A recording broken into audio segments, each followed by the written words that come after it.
So hello guys, welcome back my channel. आज हम आपको बताने वाले हैं कुछ कॉमन क्वेश्चन होते हैं जो कि ज़्यादातर बोर्ड एग्जाम में पूछ लिए जाते हैं। इनमें जो है सबसे पहला क्वेश्चन जो दिया गया है हमारा, 30 ग्राम यूरिया को 100 ग्राम जल में घोलने पर जल के क्वथनांक में उन्नयन की गणना कीजिए। जल के लिए मोलल उन्नयन स्थिरांक का मान दिया गया है यहाँ पर 0.52 केल्विन। और जो है आपको पता होगा, इसके पहले भी वाले वीडियो में आपको हम बता चुके हैं क्वथनांक में उन्नयन जो होता है इसको हम लोग किससे प्रेजेंट करते हैं। इसको जो हम प्रेजेंट करते हैं डेल्टा टीबी से। क्वथनांक में उन्नयन को हम प्रेजेंट करते हैं डेल्टा टीबी से। आपको एक फार्मूला बताया गया है क्वथनांक में उन्नयन में, डेल्टा टीबी इक्वल टू होता है KV into W B into 1000 और अपान का क्या होता है M B into W A लिख सकते हैं या फिर कैपिटल डब्ल्यू हम लिख सकते हैं। जहां पे होता क्या है, डेल्टा टीबी जो दिया गया है क्वथनांक में उन्नयन है। डेल्टा टीबी क्या दिया गया है, क्वथनांक में उन्नयन। इसको हम लोग लिख सकते हैं, ये क्या दिया गया है, क्वथनांक में उन्नयन। केबी क्या होता है, ये स्थिरांक होता है। यहां हम इसको क्या लिख सकते हैं, स्थिरांक। डब्ल्यू बी यहां पे क्या होता है, विलेय का भार। डब्ल्यू बी क्या होता है, विलेय का भार। उसके बाद जो है एम बी क्या होता है, यहाँ एम बी जो दिया गया है ये विलेय का अणुभार होता है। यहाँ लिख सकते हैं विलेय का अणुभार या फिर मोलर द्रव्यमान भी कह सकते हैं इसको। डब्ल्यू ए जो दिया गया है ये है विलायक का भार। डब्ल्यू ए जो दिया गया है ये क्या है, विलायक का भार दिया गया है यहाँ पे। इस तरीके से अब हम देखते हैं क्वेश्चन में हमें क्या क्या दिया गया है। यहाँ पर दिया गया है 30 ग्राम यूरिया को 100 ग्राम जल में घोलते हैं। तो 30 ग्राम यूरिया दिया गया है और 100 ग्राम जल दिया गया है। तो यूरिया जो है इसमें क्या है, विलेय पदार्थ है। यहाँ पे यूरिया क्या है, विलेय पदार्थ है। कैसे हमें पता है, क्योंकि जो है विलयन में जिस पदार्थ की मात्रा कम होती है उसे हम लोग विलेय कहते हैं, और विलयन में जिस पदार्थ की मात्रा जो है ज्यादा होती है उसको हम विलायक कहते हैं। तो 30 ग्राम जो ये दिया गया है ये डब्ल्यू वी की वैल्यू दी गई है, डब्ल्यू ए की वैल्यू जो दी गई है वो 100 दी गई है। और देखते हैं हमें और क्या दिया गया है। यहाँ पे हमें देखिए उन्नयन स्थिरांक केबी की वैल्यू दी गई है, मोलल उन्नयन स्थिरांक केबी की वैल्यू दी गई है, केबी इक्वल टू 0.52। यहाँ पे जो हमने स्थिरांक लिखा है यहाँ आप लिख सकते हैं मोलल उन्नयन स्थिरांक। अब केवी की वैल्यू इतनी दी गई है, हमें क्या क्या मिल गया, केवी की वैल्यू मिल चुकी है। उसके बाद हमें मिल चुकी है डब्ल्यू बी की वैल्यू 30 ग्राम मिल चुका है। डब्ल्यू ए की जो वैल्यू दी गई है 100 ग्राम, डब्ल्यू ए की वैल्यू मिल चुकी है। हमें चाहिए जो है एम बी की वैल्यू चाहिए। तो हमें क्या पता चल जाएगा, हमें पता चल जाएगा क्वथनांक में उन्नयन पता चल जाएगा। अब हमें एम बी चाहिए, तो एम बी हम लोग कैसे निकालते हैं, यहाँ हम ध्यान देंगे।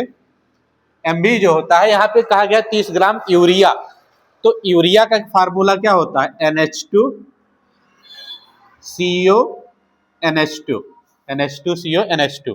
अब इसका जो है हम लोग अणुभार रखेंगे। हमें पता है जो नाइट्रोजन होता है इसका अणुभार होता है 14, प्लस हाइड्रोजन का अणुभार 1 होता है, 2 हाइड्रोजन है तो 2 से गुणा हो जाएगा। कार्बन का जो है अणुभार जो होता है 12 होता है, प्लस ऑक्सीजन का अणुभार 16 होता है, और प्लस फिर नाइट्रोजन का अणुभार कितना होता है 14, और प्लस जो है हाइड्रोजन का अणुभार 1 होता है, 2 हाइड्रोजन है तो 2 से गुणा हो जाएगा। यहाँ पे हमारा क्या हो जाएगा, यहाँ 14 और 2 1 कम 2, 14 और 2 यहाँ 16 हो जाएगा। 16 और 12 जोड़ेंगे, 16 और 12 कितना हो जाएगा, 28 हो जाएगा। 28 यहाँ पर हो गया, और यहाँ पे 16 और 14 30 हो जाएगा। 30 और 28 जोड़ेंगे कितना हो जाएगा, 58 हो जाएगा। 58 और 2 60। टोटल जो है अमोनिया का जो है अणुभार आ गया कितना, 60 आ गया, या हम कह सकते हैं एमबी की वैल्यू आ गई, मालिक्यूलर वेट इसका आ गया कितना, 60 आ गया। अब हमें जो है सारी वैल्यू मिल चुकी है, बस हमें सिर्फ क्या करना है, इसी फार्मूले पे पुट कर देना है। देखते हैं हम लोग, यहाँ हम लोग लिखेंगे डेल्टा टीबी इक्वल टू केवी दिया गया है 0.52, यहाँ लिखेंगे 0.52 इंटू डब्ल्यू की वैल्यू दी गई है 30, डब्ल्यू के स्थान पे हम यहाँ पे लिखेंगे 30, और उसके बाद इंटू 1000 से, तो यहाँ पे 1000 से लिखेंगे, और अपान का जो है एमबी दिया गया है, एमबी की वैल्यू हमें 60 दी गई है, यहाँ पे हम 60 रखेंगे, इंटू डब्ल्यू ए दिया गया है, डब्ल्यू ए की वैल्यू कितनी हमें दी गई है, 100 ग्राम दी गई है, तो यहाँ पे हम लोग क्या करेंगे, यहाँ 100 लिख देंगे। अब हमें इसे सॉल्व करना है। सॉल्व करने पर क्या होगा, यहाँ से हम इसके पॉइंट को हटा देते हैं। कैसे हटेगा, यहाँ से 2 जीरो से हम लोग पॉइंट हटा सकते हैं, 2 जीरो से ये पॉइंट हट जाएगा, ये 2 जीरो कट जाएगा, यहाँ पे हमारा आ गया कितना, और एक काम करते हैं, 1 जीरो से 1 जीरो ये कट गया, 1 जीरो से 1 जीरो ये कट गया, हमारे पास बचा है 52 और मल्टीप्लाइड बाई 3, तो यहाँ 52 में हम 3 का गुणा कर देंगे तो आ जाएगा 3 दूनी 6 और 3 पचे 15, 156 आ जाएगा, और नीचे हमारा 60 बचेगा। और हम लोग क्या करेंगे, इसको डिवाइड कर देंगे, तो डिवाइड करने पे कितना आएगा देखते हैं, ये आ जाएगा 60 दूना 120, देखो तो डिवाइड करके डायरेक्ट जो है इसको सॉल्व करने पर हमारा कितना आ गया, 2.6 आ गया। और इस तरीके से हमारा पहला क्वेश्चन जो है सॉल्व हो चुका है। इस तरीके से अगला और इम्पोर्टेंट क्वेश्चन देखेंगे, तब तक आप लोग स्क्रीनशॉट ले लीजिए।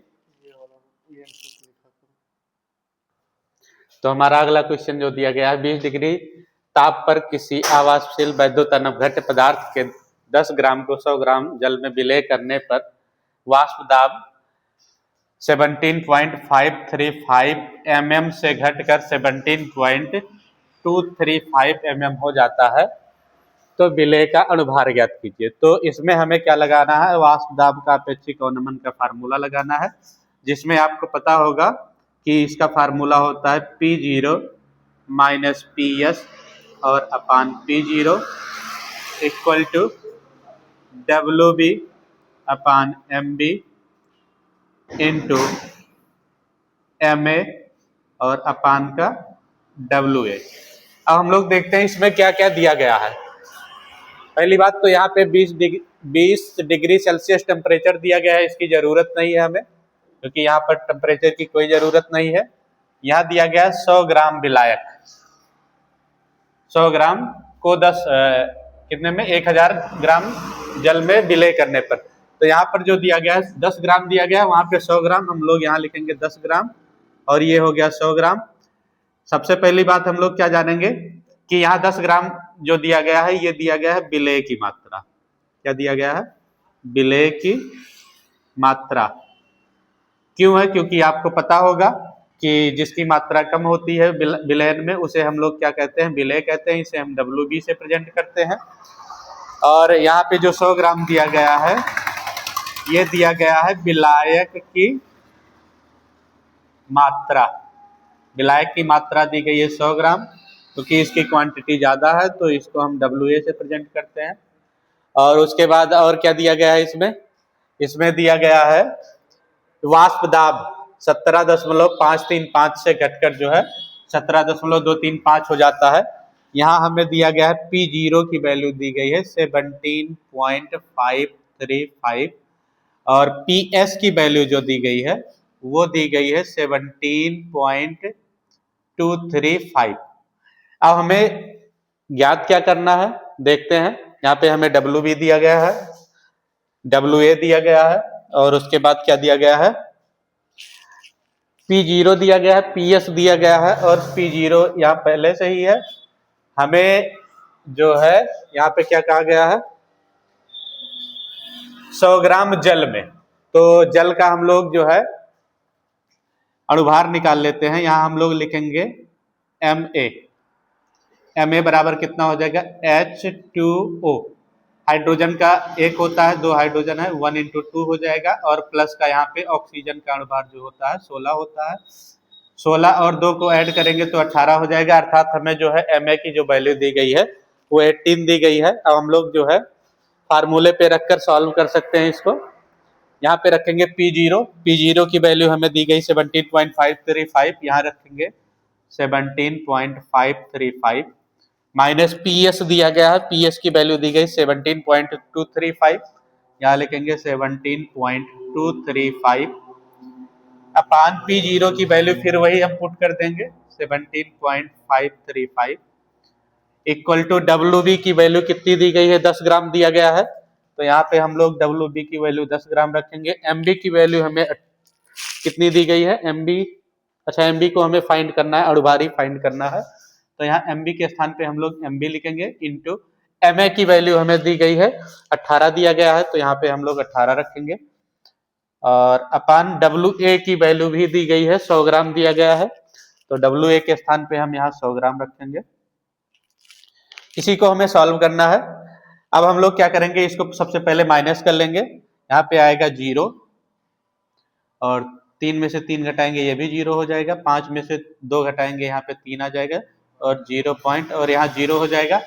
इस 0 का कोई मतलब नहीं, इसको हम हटा सकते हैं, और अपान का हो जाएगा 17.535 इक्वल टू, यहाँ पे क्या हो जाएगा, यहाँ हम लोग क्या कर सकते हैं, एक 0 से एक 0 को काट सकते हैं, यहाँ आ जाएगा 18 और अपान का जो है 10 MB आ जाएगा। MB की वैल्यू हमें फाइंड करनी है। यहाँ हम क्रॉस मल्टीप्लिकेशन कर सकते हैं, क्रॉस मल्टीप्लिकेशन करेंगे तो क्या होगा, 0.3 और इंटू का 10 हो जाएगा, और अपान का यहाँ हो जाएगा 17.535, और इंटू का कितना हो जाएगा, 18 हो जाएगा, यहाँ पे हो जाएगा 1 अपान MB बचेगा। और इसके बाद हम लोग क्या करेंगे, यहीं पे सॉल्व कर लेते हैं बगल में ही।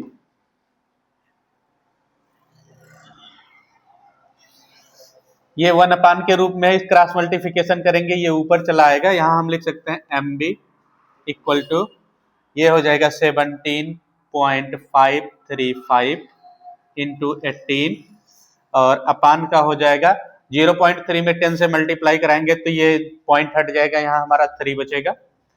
अब क्या करेंगे, हम इसको डिवाइड, पहले तो मल्टीप्लाई कर लेंगे 18 से। 18 से जब हम मल्टीप्लाई करेंगे तो यहाँ पे आएगा, यहाँ पे क्या आएगा,